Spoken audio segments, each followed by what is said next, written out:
Welcome to your LLM fine-tuning journey. In this tutorial, we'll take a step-by-step journey into the world of large language model fine-tuning. You will learn how to transform a powerful pre-trained model into your very own personalized AI assistant. Think of this as upgrading a smart friend into a specialized AI expert who truly understands your unique needs. Whether you are completely new to AI or already an experienced developer, this tutorial is designed to guide you in the most intuitive way possible. Let's pause for a moment and ask, why fine-tune at all? Pre-trained large language models are like brilliant generalists. They know a little bit about almost everything because they've been trained on massive amounts of text. But here's the catch. They don't automatically understand the details of your specific domain or business. Fine-tuning bridges this gap. It's the process of teaching the model with your own data so that it shifts from being a generalist into becoming a domain expert for your field. Now that we know the why, let's talk about the how. To make fine-tuning accessible and efficient, we've carefully chosen a technology stack that balances performance, resource usage, and ease of learning. First is Unsloth acceleration engine. This is like putting your training on turbo mode. With Unsloth, you can get up to 2 times faster training, while memory usage is reduced by 60%. That means you can train larger models on consumer-grade GPUs that you may already own. Second is LoRA Fine-tuning technology.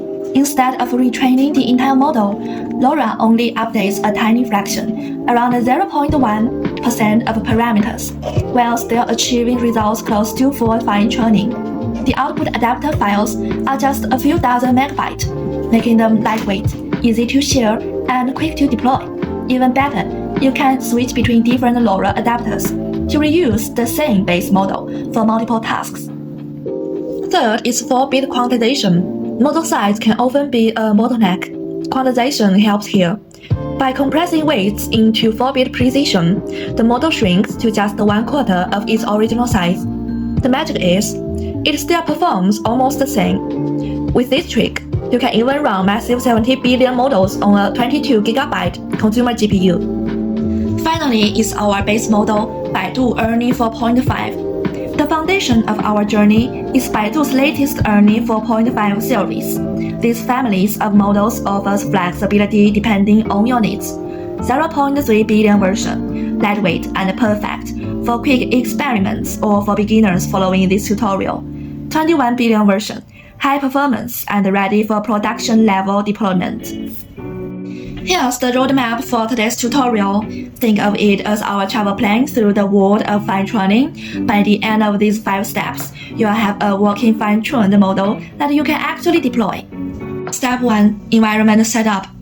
Before we can start fine-tuning, we need to set up the environment. This is like preparing the kitchen before cooking. You want to make sure all the tools and ingredients are ready. The first step is to install several key Python libraries. These libraries handle important tasks like model loading, data processing, and training optimization. Without them, fine-tuning simply won't work. Step 2. Load the model and configure LoRA. Before we jump into coding, it's really important to understand the magic behind LoRA, low-rank adaptation. LoRA is one of the most popular and effective techniques today for fine-tuning large language models because it makes the entire process both affordable and efficient. How LoRA works? Think of model knowledge updates like home renovation. Traditional method is tearing down and rebuilding the entire house. Expensive and time-consuming. LoRA method is simply installing small adapters at key locations, faster, cheaper, and easier to update. Technically, LoRA inserts 2 small matrices into the model's attention layers. Instead of retraining all parameters, we only train these small matrices to adjust the model's behavior. Now let's break down the key parameters of LoRA in plain language. First up, we have R, also called the rank. You can think of it as the capacity of the LoRA adapter. The higher it is, the more new knowledge the model can learn. If you set R to 8, that's a lightweight setup, great for small or simple tasks. If you set it to 16, that's a nice balance between efficiency and performance. In fact, that's the value we'll use in this tutorial. And if you go with 32 or higher, that's for heavy, complex tasks where you need the model to absorb much more knowledge. Next, let's look at LoRA alpha. This is just a scaling factor. A good rule of thumb is to set it to about twice the rank value. Then, we have LoRA dropout. Think of this as a safeguard. It helps prevent the model from overfitting. In practice, a small number like 0.05 to 0.1 usually works well. And finally, we need to decide where to apply LoRA. That's the target module setting. The simplest option is to apply it to all linear layers. That's usually the best choice. But if you want to be more specific, you can target certain layers like QProach or VProach. Step 3. Prepare training data. Before we train the model, let's talk about something that's often overlooked but absolutely critical: data formatting. Think of data as the textbook for our model, just like teaching a student requires properly written materials. Training a model also requires data to be in the right format. So, why is the format so important? There are 3 main reasons. Model understanding. During pre-training, models learn to read data in specific conversation formats. Second is performance impact. If you feed the model with the wrong format, it's like giving it a messy textbook. It won't understand your instructions. Finally is consistency. Keeping a consistent format across your dataset makes it easier for the model to generalize and perform well. Now let's look at the specific case of ERNIE-4.5. It expects conversations to follow a very clear template. These special tokens are not random. They tell the model where the conversation starts and ends, what part is from the user and what part is from the assistant, how to keep track of context in multi-term dialogues. Finally, let's talk about choosing your dataset. In this tutorial, we are using Microsoft's Orca Math dataset as an example. But depending on your case, you can pick others.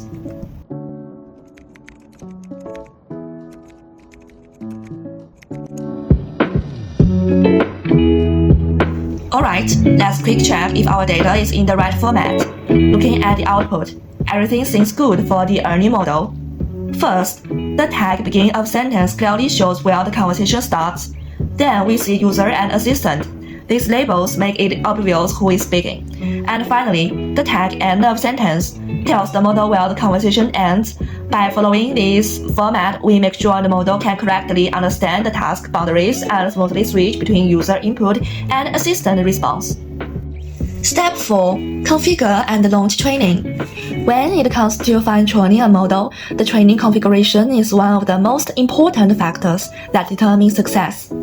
Think of it like setting up the rules of the game before you start playing. In this tutorial, we'll break down each parameter, explain its role, and give you practical tips for optimization. Let's begin with batch size and gradient accumulation. These two together decide how much data your model processes before updating its weights. The formula is effective batch size equal per device train batch size multiply gradient accumulation steps multiply number of GPUs. In our setup, per device train batch size equals to 1, which means each GPU processes just one sample per forward pass. Gradient accumulation steps equals to 8, meaning we accumulate gradients for 8 passes before updating. So in total, our effective batch size is 1 multiplied 8 equals to 8.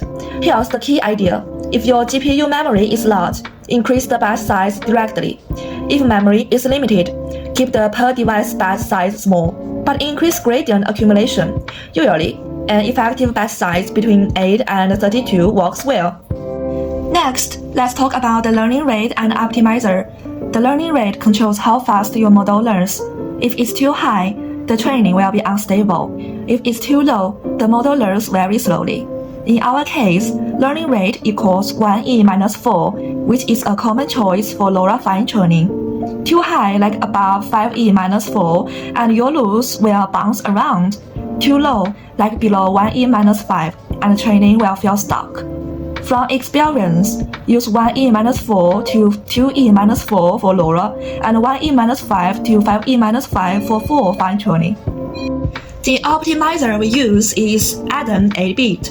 This saves about 75% of memory while giving nearly the same performance, perfect for large models or long sequences.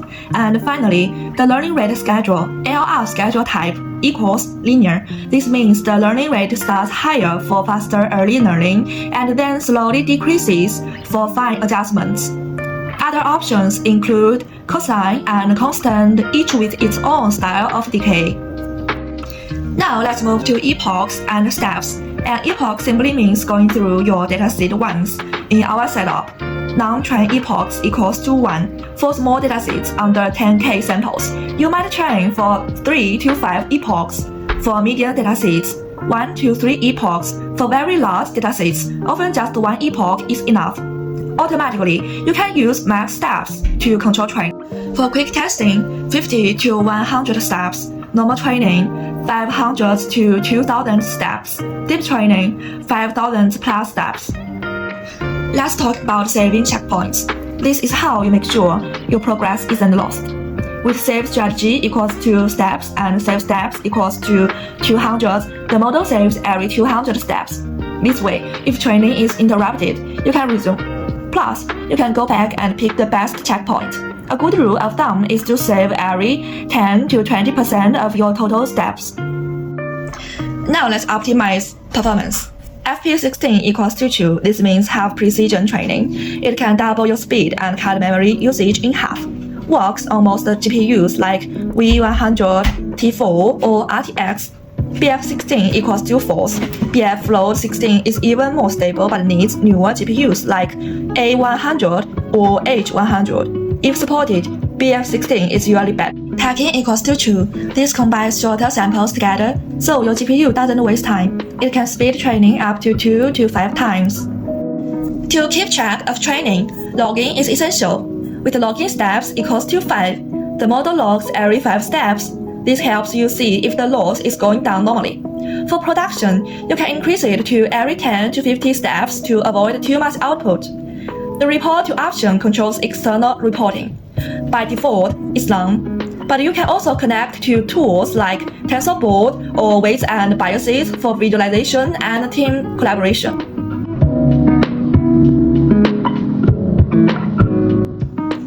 During training, you'll see logs like this. The loss should keep decreasing, usually from around 2 to 3 down to 0.5 to 1.5. The job will slow down over time and as expected.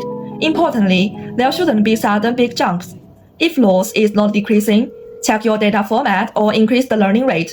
If loss is oscillating, lower the learning rate or increase gradient accumulation. If loss suddenly increases, this could mean overfitting. Try adding job out or reducing training steps.